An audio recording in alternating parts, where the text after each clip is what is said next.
Hi everyone, hope you are doing well from wherever you're watching this channel, depending on your time zone. Now, the current Deputy Governor of Kakamega County, Honorable Ayub Savula, yesterday came out with claims that he was forced to decamp from Kenya Kwanza and join Azimio la Umoja during the campaign. He did not do that willingly. And we remember there are about 6 members of parliament who are in ANC party, Ayub Savula being part of them, who decamped from ANC, that's Kenya Kwanza, and joined Azimio la Umoja. In fact, they joined ODM party. And according to Ayub Savula, he's making claims that the security operatives using DCI, they forced him to decamp because they had put a corruption case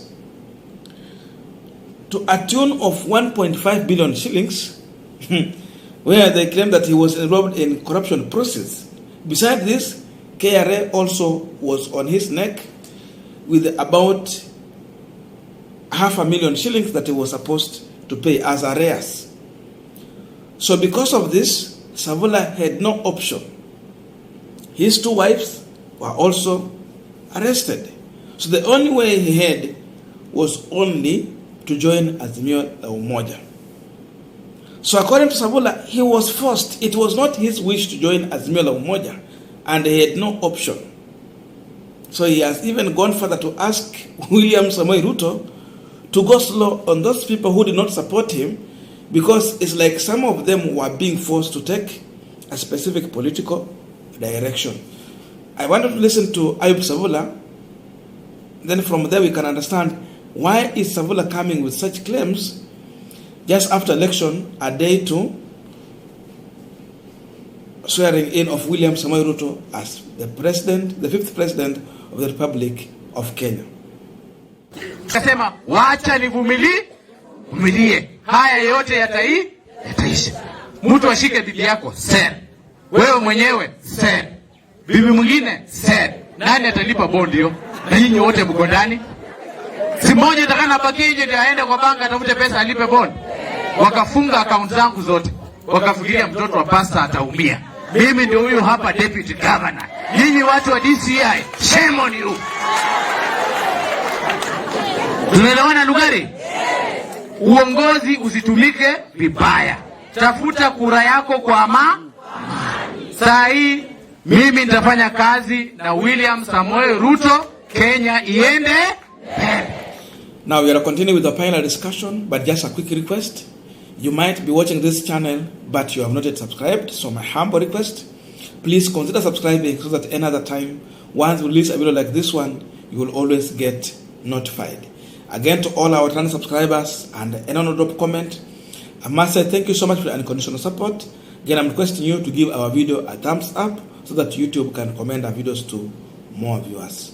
Back to our discussion. Now, Ayub Savula, in my view, and I have said severally, that he is among people who made one of the worst decisions after he decided to sacrifice his parliamentary seat for a deputy governor position.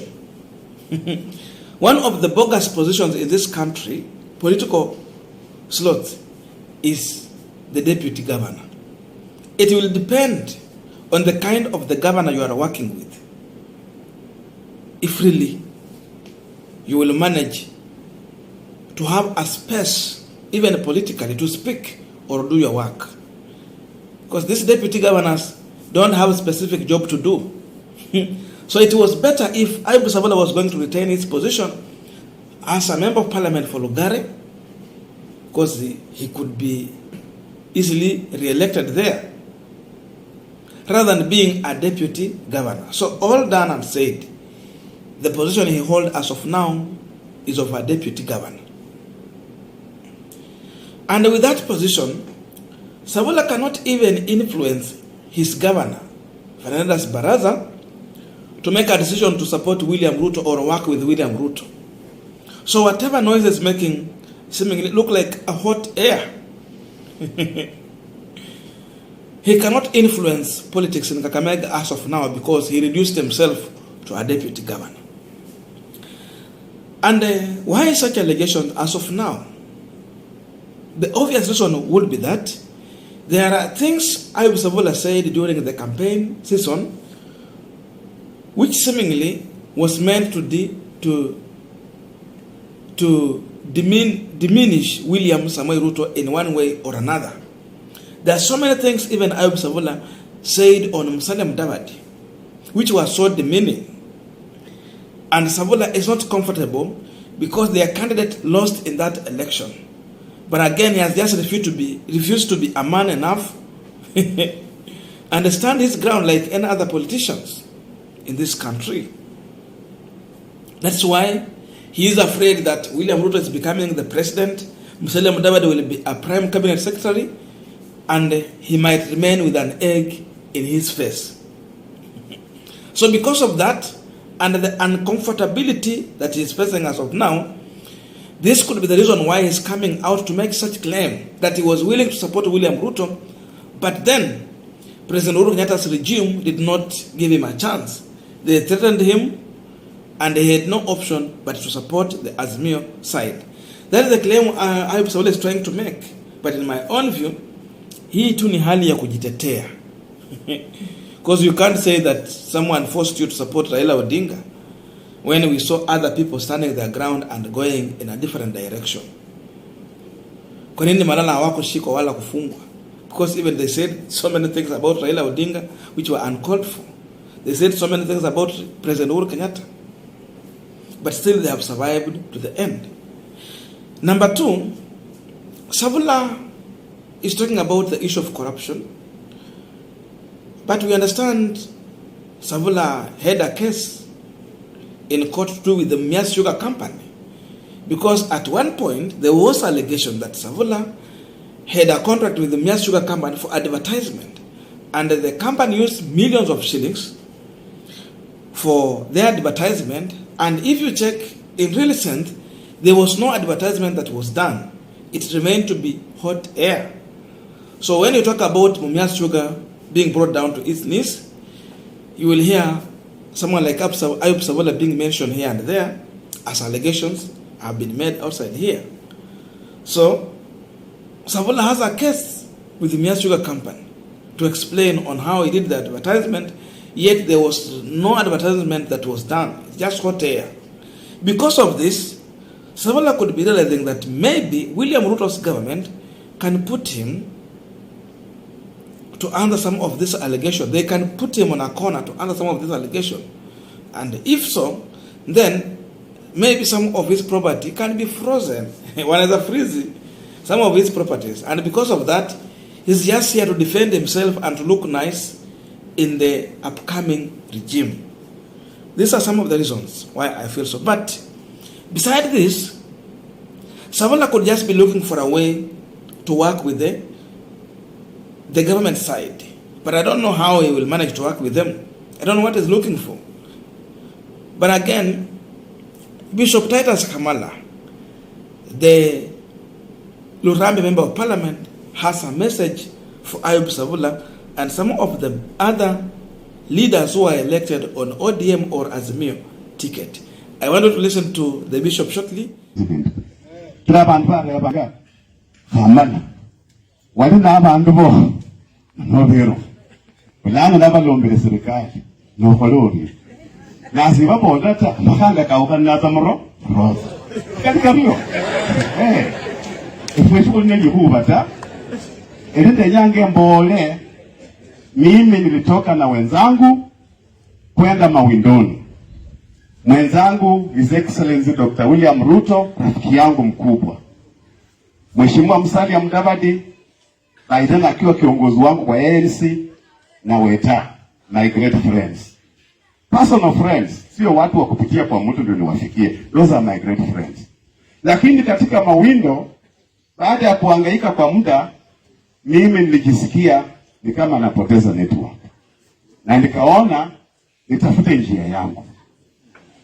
Na wao wakatafuta njia yao. Lakini baada ya mimi kutoka, wakaua kifaru Numa.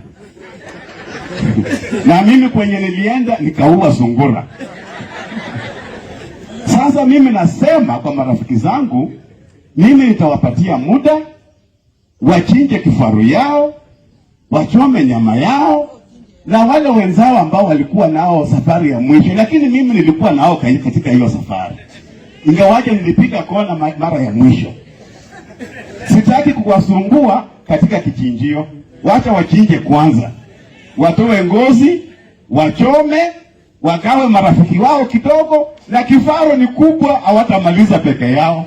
Mimi najua hiyo kifaru hawezi maliza peke yao. Meanwhile, kama bado nina exercise uungwana wa kutokimbilia sahani ya wengine, hii sungura, watoto wangu, tuchemushe, tuweke nyanya, tuweke pilipili, njaa haitatuuma kwa sababu shirango nyanyere tayari. Na hiyo kifaru wenzangu wakishakula, na wakumbuke Hamala na Sabula na Tindi na Aseka na Nabulindo walikuwa watu wetu. Sisi hatuna shida na wao, lakini in the interest of good manners, let us not disturb our friends wakati wanataka kuchinja kifaru yao. We give them an opportunity, wachinje kifaru yao, wakule na wale wenzao, na sisi tutakuwa huko kando kando tukikula sungura yetu. Hiyo ndio heshima. Na kama mwirukanga mti yayo, katalo mti yayo, mulingende nafasi tinda finyere. Now that is Bishop Titus Kamala saying it in black and white, very clear that it is better you stay within the area where you are. Wacha wale wenye walishinda uchaguzi wafanye kazi yao na mtawajoin baadaye. As simple as that, rather than looking so much desperate, appealing to the government which you have never been part of in its formation. Now, Ayub Savola is one man that I believe he might not work with the Fernandes Baraza in peace to the end. But I think because of time, I need just to make another separate video to explain to you the reason why I believe that Ayub Savola will crash at one point with Fernandes Baraza in administrative issues in Kakamega County as his DG. So let us meet in the next video and I will explain to you the real reason with evidence why Savola will not work with Fernandes Baraza in peace.